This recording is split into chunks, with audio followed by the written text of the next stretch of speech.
Hello everyone and welcome back to another video on this channel. I mean, it's just a couple of days, but how crazy was Worlds? Like, I was fascinated. I watched so much on YouTube. I was celebrating a lot of wins. There were so many tight games and amazing experience. I was super sad that I couldn't go there, but it was just a little bit too far for me, and obviously I wasn't qualified. But what really made me super happy is how well Arakni Marionette showed up. And if you had the time to listen to Fresh and Buds, the podcast where I was a guest about a couple of days before Worlds, I anticipated that at least two Marios make it into the top 16, and that was achieved.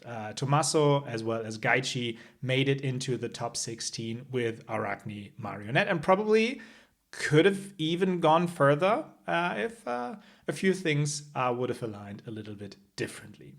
But I think it's fair to say that Mario is back on the map, right? Mario has a lot of, well, favorable to at least manageable matchups in the top meta spread. Like Verdance is definitely manageable. Syndra can be favored if you play it well. Gravy, I mean, that's a tough one, but if we look into the overall representation at Worlds, there was definitely a lot to gain for Arakni Marionette. And given the huge success of my last deck comparison video for KO Underhanded Cheat, there were many people asking me if I can do something similar for Arakni Marionette. And here we are, right? So it remains the same for me. Like, I'm still not really good at deck building. And so I actually rely a lot on other people who have figured deck building out way better than I have. And yeah, I often just like take their lists as they are. Sometimes I give them a little bit of my touch, which is like changing, I don't know, 4 cards maybe. But overarchingly, like I require other people to have good ideas when it comes to deck building. And luckily, there are a lot of good people, or a lot of people who are very good at building Arakni Marionette lists. And so that is what we want to take a look at now. And then obviously not only like compare the theory behind this deck, but also take a look at some of the key cards in there. Cool. So let's dive in and start with some theory. Like, what is the spread that Arakni Marionette decks can do? And that is, for me, it's very interesting because assassins generally are, well, at least thought of as more disruptive decks, right? There is a lot of interaction that banishes from hand, that banishes from arsenal, etc. And so I think, especially when we started looking into Arakni Marionette builds shortly after The Hunted was released, a lot focused on more disruptive decks, right?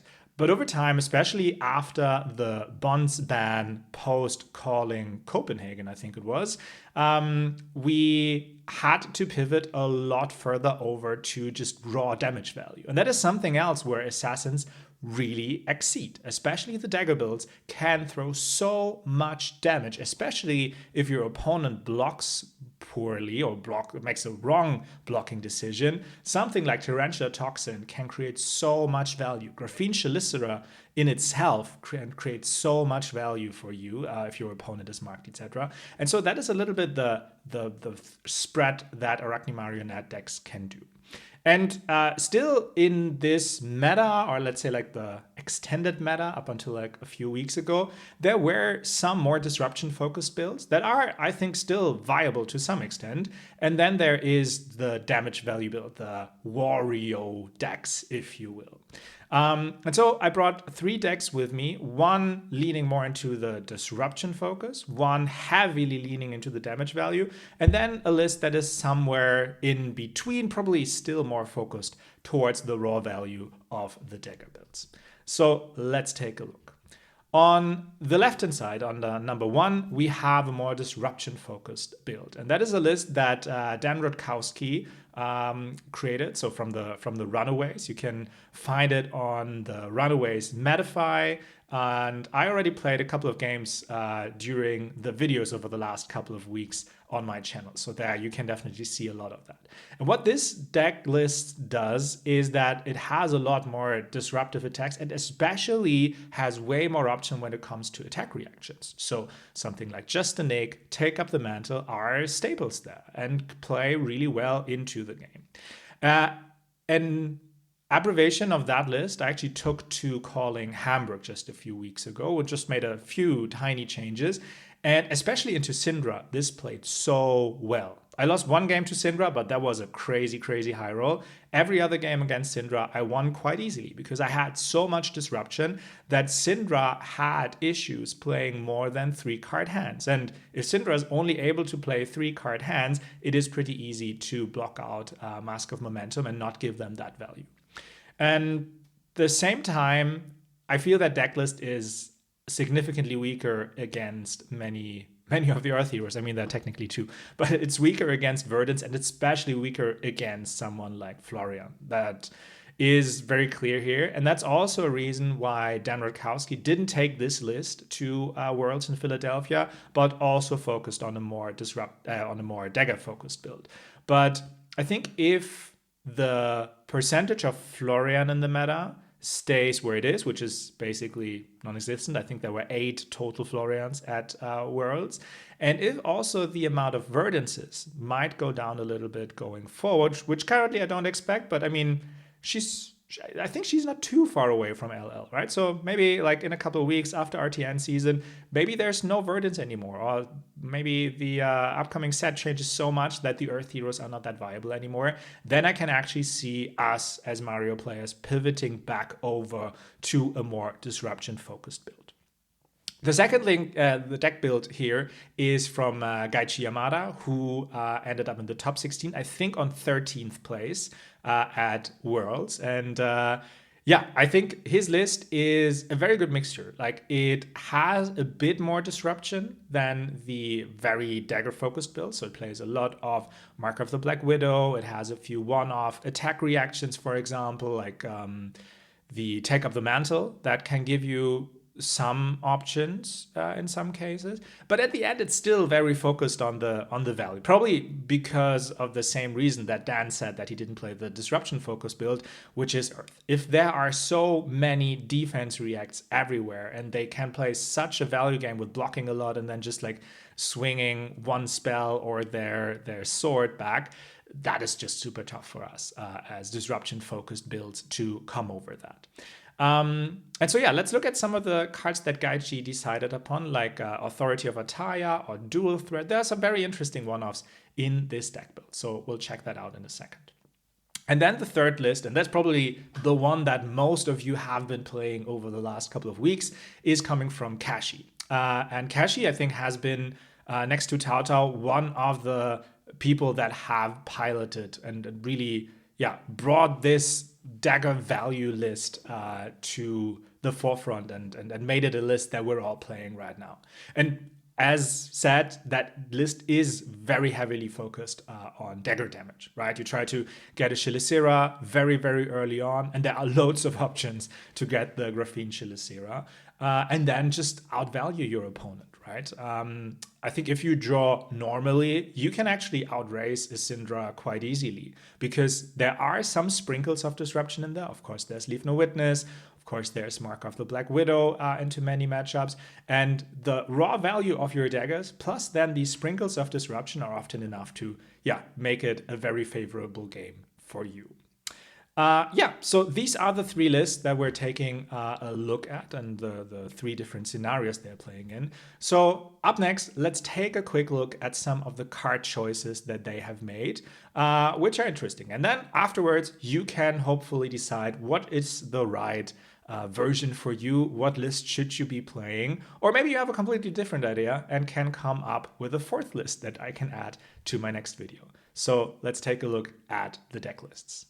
Okay, so I've moved this a little bit around so that we can see the lists properly. So first off, we'll start with the more disruption-focused build from Dan Rutkowski, right? And as said, this was not the list he played at Worlds, but I think it's still very valid to look into this list in more detail and understand what it tries to do. So first off, a card that many lists are currently not playing, like many of the Dagger lists, is Snapdragon Scalers. And I love Snapdragon Scalers. Like I actually have a gold foil Snapdragon Scalers, the worst rated gold foil Snapdragon Scalers. So that's my flex. So I would love to play Snapdragon Scalers. And in this list, it totally makes sense because there are loads of attack action cards. There's Kiss of Death. Is a multitude of Mark of the Black Widow. We have Leave No Witnesses, of course. We have Persuasive Prognosis. We have Art of Desire Mind. We have Reaper's Call. We have Infiltrate here. So there are loads of options in this deck list where actually like just having Snapdragon Scalers available can extend your turn in a way that it really makes a difference and you can disrupt your opponent even more. I mean, nothing is more satisfying than to play a Leave No Witness, Snapdragon Scalers, Codex, and grab another Leave No Witness. That just feels awesome. But obviously, like Snapdragon Scalers, it just does not interact with cards like Command and Conquer, one of the other disruptive focus. And also, what's probably currently the biggest downside, it doesn't block. It has 0 block value. And so, sometimes this one block is just like really, really needed. From the main cards that Dan had chosen for this list, something that especially the Dagger focus list currently are not playing much is the blue Mark of the Black Widow. And I can totally understand that. At the end, it's like in a Dagger focused build, this would be a blue 3 block. But if you play it on your own, it doesn't do much, right? Maybe yes, if the opponent is marked and you're in base form, it comes for 2, threatens the banish, but I mean, that's a very easy block for most. But given this list has a lot more attack reactions, there's actually way more value in this, right? We have the Stains of the Redback. In theory, we have Tarantula Toxin, but we also have Shred. We have Take Up the Mantle, which can then bring it into like a red Mark of the Black Widow, or which could even make the Art of Desire Mind or the Reaper's Call into a Mark of the Black Widow, and that changes a lot. Also, what I really like in terms of like card combination, the blue Mark of the Black Widow is a 1 power attack. And that allows it to be combined with Just a Nick. And especially right now, many decks don't expect you to play Just a Nick. And so when I had my Calling Hamburg run and also in the side events, very often my opponent, if it was a blue Mark of Black Widow, they just would put anything in front of it to cover like 2 value, maybe 5 at max. But if you then come in with a Just a Nick and maybe also another attack reaction, you oftentimes come over it. They've already committed something to block the on hit, and then you just like strip another card out of their hand, which can at times, especially into matches like Syndra or Cilio, can actually be very, very devastating. So that is something that this list does quite well in my eyes. The other card I already mentioned is Shred. I'm personally a big Shred lover because Shred won me both of my games at Calling Copenhagen against Michael Hamilton and Arthur Trehe, where they just weren't able to respect me having a Shred in my hand. So I'm a big lover of this card, but I can also understand why many lists have cut this, right? Especially if you ponder into this, it sometimes can be a very tough arsenal because if your opponent doesn't block, you have basically no way of getting the Shred out of your arsenal. And sometimes in hand, it's primarily a 3 block or a yellow pitch. And so there are, especially in the Dagger builds, there are just cards that bring a lot more value for us. Take Up the Mantle, obviously, was a staple when we still had bonds. And in this disruption focus list from Dan, I think it's still a very valid card, right? Because as said, there are way more disruption focused cards like the Mark of the Black Widow, a 3 of a Persuasive Prognosis, etc. So a lot more options to, when your opponent is marked, to get +3 value and then also banish a card from your opponent's hands. And there are very many nice interactions also with Kiss of Death and then being in the Black Widow form, etc. So I like this card, but it really, if you play this, you really need to be very focused on disruption. Also a card that many of the other builds are not playing right now is Reaper's Call. I mean, this is, again, primarily a blue block 3, but this discard mark an opponent can sometimes be so valuable. Again, in a disruption focus list, this is very nice. Infiltrate, I think that was primarily in for Slippy. So as Slippy is not so much in the meta right now anymore, this is probably something that could easily change. Blanche can most likely be any 7 power generic attack just for Prism. I mean, Blanche has some nice interactions into Gravy as well. So yeah, but this can be exchanged quite easily. I think the rest is pretty standard. Like we have the buffs, we have 1 trap here, 1 trap here, and there was no other trap in here. So yeah, the rest I think is pretty standard, which is also good. I mean, we have a lot of common ground here looking into these lists. Cool. So let's take a look at Gaichi Yamada's list from Japan. And he also plays Snapdragon Scalers in this list. And that is something that for a more Dagger-focused build, I think there are other options that we have. And if we take a quick look at his sideboard, there's also no other equipment available for him here, because yeah, okay, it's all up here, but there are no black tech Whisperers, which I find interesting because this 1 block really does change a lot. If we look into his list, what is pretty dominant is a 3-off of Art of Desire Body, and I can totally understand and really like that decision because that is a card that can be so powerful against Syndra, it can be super powerful against other decks like Fang, for example. Anyone who plays a lot of reds, if you throw this and it comes in for 3, and with the base Mario form, it actually comes in for 4, threatens go again. And if you then banish a red from top of their deck, not only do you get a life, but you also get to draw a card. So this is so much value, and oftentimes this is a must block for Syndra, which sometimes can really impact their whole turn. If then it's actually like a 4 power, they have big difficulties blocking this. And if you then also have like a red back reaction, or you're not a base form, but you have like an agent that you can react with, this is just like such a powerful card, especially against Syndra. So really like this. There's a 1-off Death Touch. I mean, Death Touch has been a staple for Assassin decks for a while. And yeah, I mean, sometimes when you need to block a little bit more, then just having this in Arsenal and playing it off of a tuning resource, it's 6 off of 1 resource, which is amazing. And yeah, again, against decks like Syndra, for example, the Frailty can come in quite handy. Against decks that want to set up a little bit, the Inertia can come in super handy. And in late game, if you give them a Bloodrot Pox token and they need to cover this with the full blue resource card, that can also change the course of action by quite a bit. A very interesting integration is Incision. And I think it was Tao Tao that piloted this card first in Arakni Marionette decks. And it's interesting, I would say. I mean, it's in general, it's a 0 for 3, right? It gives your dagger attack +3. And there are other cards that give you more.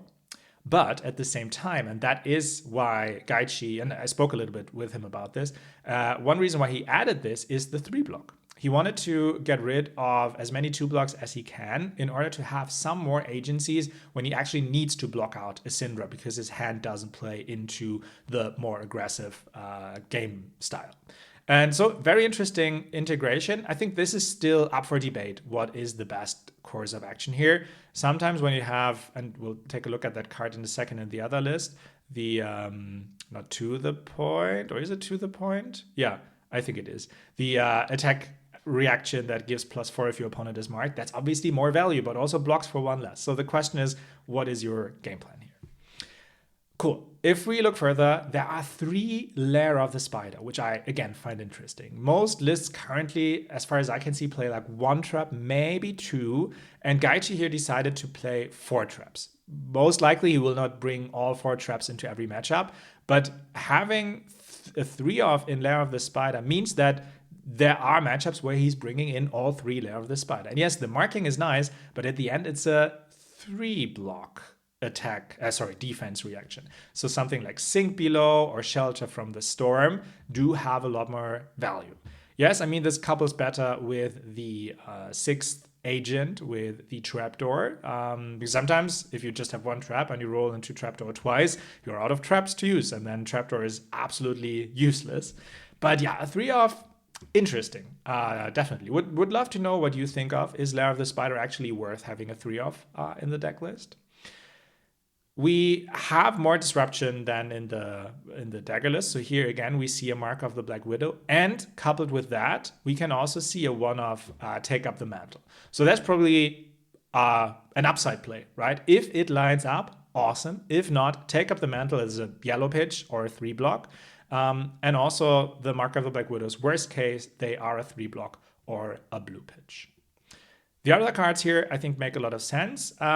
Stains of the Red, Black, and Blue has been a recent addition to many lists. And not everyone is playing a 3-of, but it is one of the stronger blues. And especially if you have a Ponder and you ponder into this is one of the better Ponders you can have. Because as Assassins, we have a lot of blues that we don't want to have in our arsenal. And so having this is nice, especially if you have a lot of retrieve options, so you are usually able to mark your opponent. This can be quite powerful. It's just +1, but especially if you play a higher amount of stealth cards, this can give you go again. And sometimes it's also quite nice if you have like a Chelicera, your opponent is not marked, but you have a blue, so you pitch one into Chelicera, you have a second resource then to use Stains of the Red Back to actually give it go again. And yeah, especially on smaller hands, this can be quite powerful against the opponent because they don't expect you to get go again and then come in with another attack.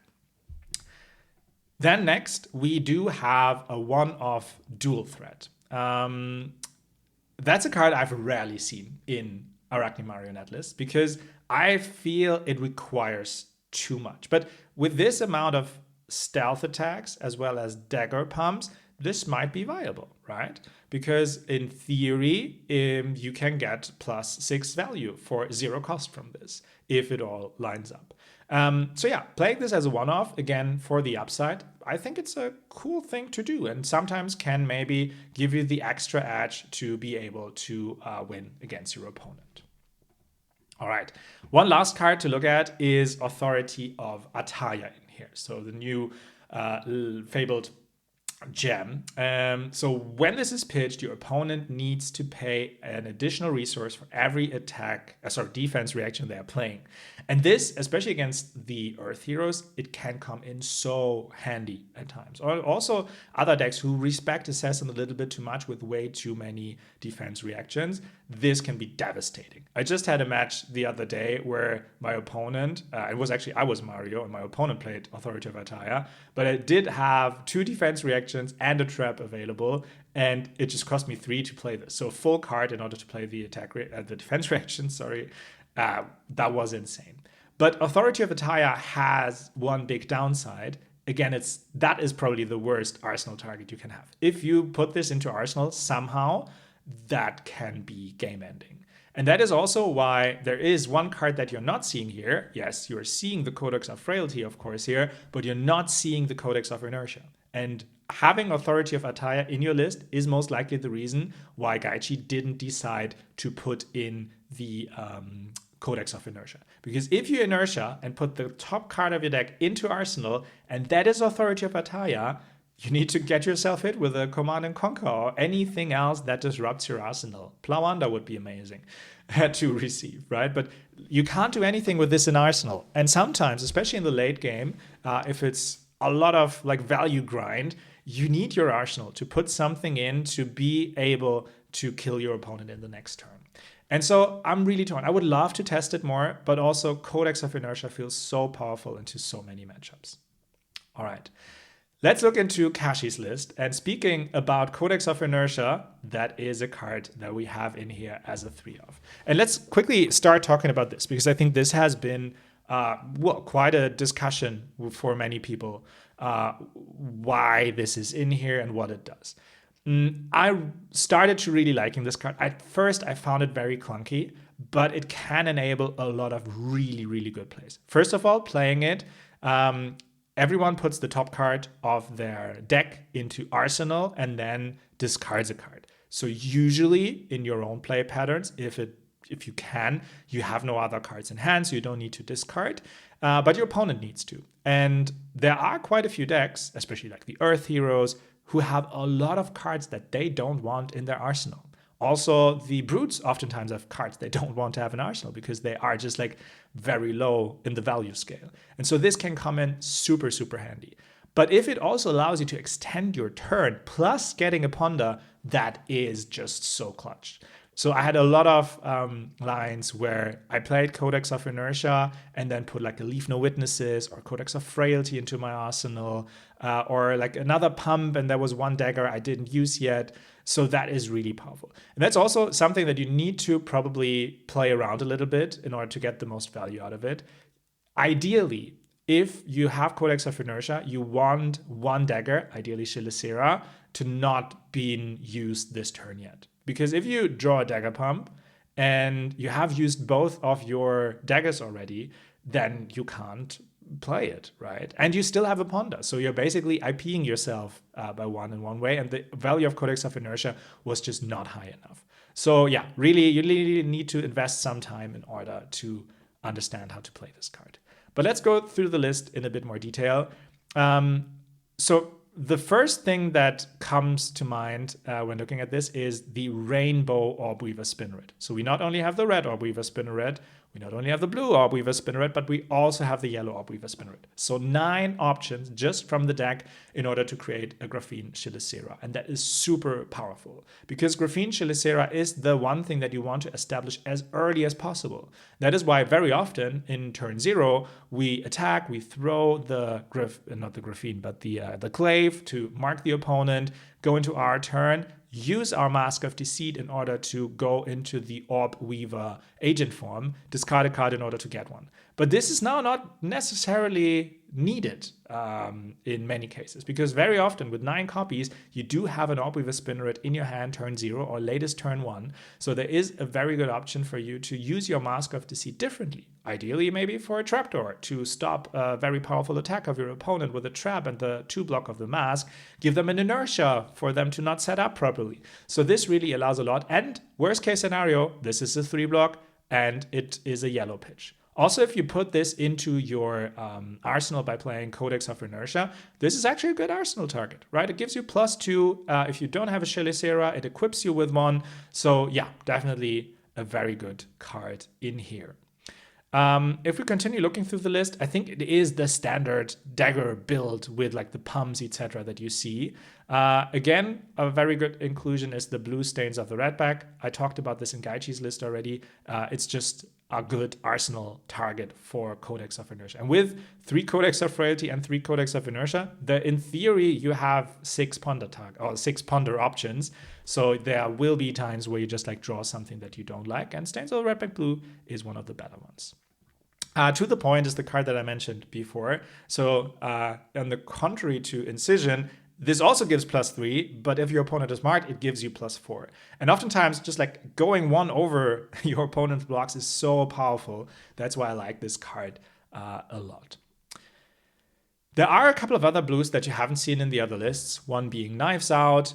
Again, blue, block 3, but it also, if you have it in your arsenal, you can just use it and your daggers get +1. Same goes for Relentless Pursuit. If it goes into your arsenal, you have an option to mark your opponent. Same with Throw Dagger. Worst case, you play this as a reaction. But otherwise, it's a 3-block and it is a blue card. The one card that you ideally don't want in your arsenal is Under the Trapdoor, but it's a 1 out of many cards, out of 80, of course. And so just like, yeah, the upside of having this at times, it doesn't work out for you 50 games long, and it's just a blue 3-block. But then there's one game where you draw this and it completely stops your opponent's turn, and that is what this is for, and that is where it comes in clutch. Cool. Quickly looking at the sideboard, nothing too fancy. Just 1 7 power popper. Together with the Command and Conk and the Death Touch, there are 3 poppers in here. So Kashy clearly doesn't want to tech too much for Prism. And I think from the meta spread, well, maybe she's increasing a little bit. So maybe we need to up the amount of Battlefront Bastions soon again. And also there's one Art of Desire body in here. Could be more depending on how many Syndras you expect at a tournament. And also what I want to highlight is check out Kashy's YouTube channel. He has a deck tech there where he talks in way more detail about this list, where he has a lot of training videos to show you how to play certain matchups. So definitely check that out. That is super cool. And then just the last card in here. If you've never seen this, if you're newer to Arakni Marionette, Starting Point is a very powerful card because we have so many options to activate this, right? Either it's like we flick a Dagger, or we use the Tunic resource that already triggers Starting Point. And that allows you to, for example, use this Go Again option on a card like Command and Conquer. So you could start your turn with Command and Conquer, use the Tunic resource, activate Starting Point, and then continue your turn as is. And it's super difficult for your opponent to block this. Cool. That's everything I wanted to talk about. Just go through these lists. I'll add all of the links into the description if you want to test out the lists. If you have questions, please feel free to add those to the comments, or also reach out to the actual authors of these lists. So to Dan, he's Disc Golf Dan on Discord. Kashy is Kashy on Discord, and Gaichi Yamada is Gaichi Yamada /Japan, I think. But you'll certainly find him on the Flesh and Blood Discord channels. So yeah, again, let me know, did you like this? Was this helpful? Is there anything else you would want me to see to cover in one of my next videos? And yeah, I guess with the next videos, we'll go into a little bit more gameplay again. And going forward, I also want to do some shorter videos around certain card interactions that are helpful to know about. Cool. So thank you very much, and see you in the next video. Take care. Bye-bye.